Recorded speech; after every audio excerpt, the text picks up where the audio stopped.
Oh, I got it here. Thank you so much, Mr. Speaker. Mr. Speaker, with a very heavy heart, Mr. Speaker, I can't believe that I'm standing here this afternoon, evening, to talk about the Honorable Jakoyo Midiwo Aka Otada. Mr. Speaker, in the last campaign, we used to call him Otada times 4. Mr. Speaker, it is so saddening that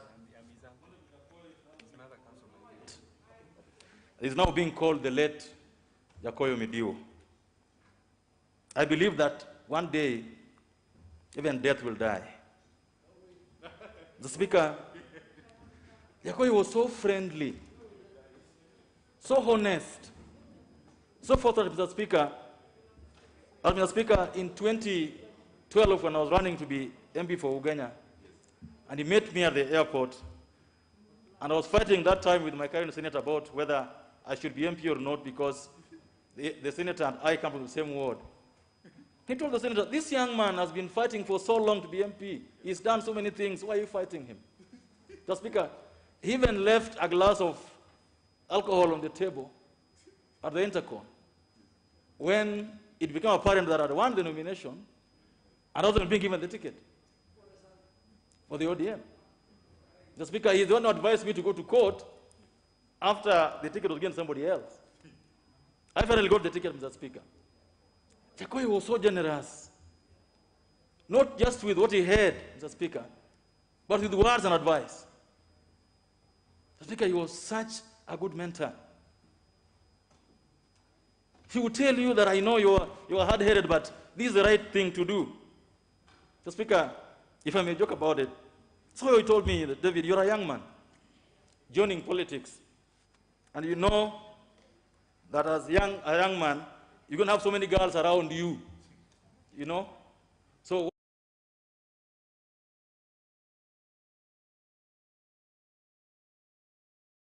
I never allow any woman to enter your car. So Speaker, I've never allowed any lady to enter my car in my constituency.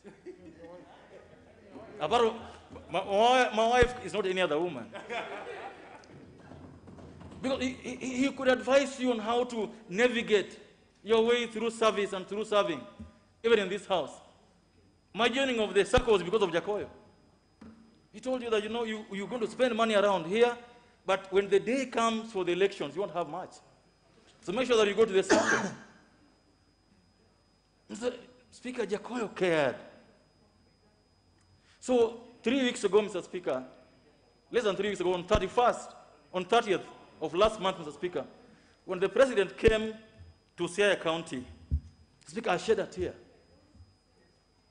When a member of parliament who had served for 3 terms, not just ordinary member, but up to a whip, Mr. Speaker, was being blocked from entering where the president was.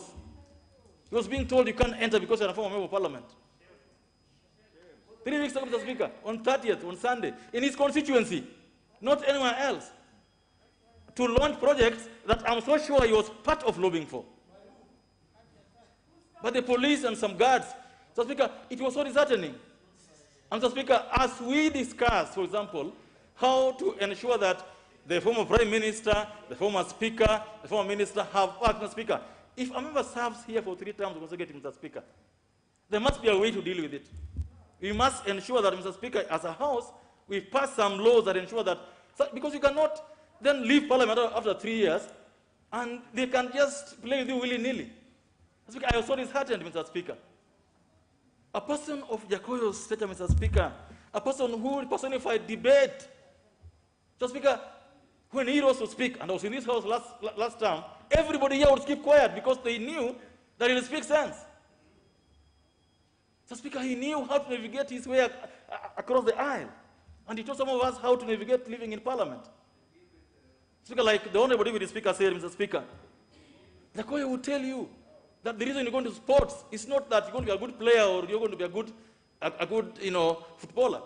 You didn't come here to do football, but you must ensure that you go to sports, that you socialize. You know people. You can understand how members react to different situations, Mr. Speaker.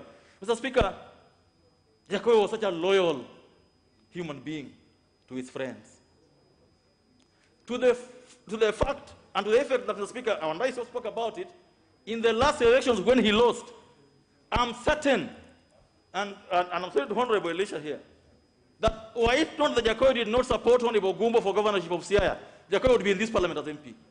But he said that if ODM is not giving Gumbo his ticket, he will not take the ODM ticket. You're so loyal to his friends.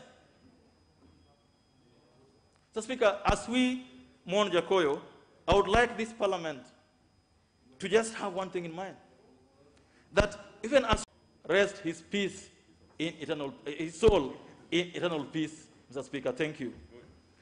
Could we try to be a bit brief, so that, because I know there are so many of us who have a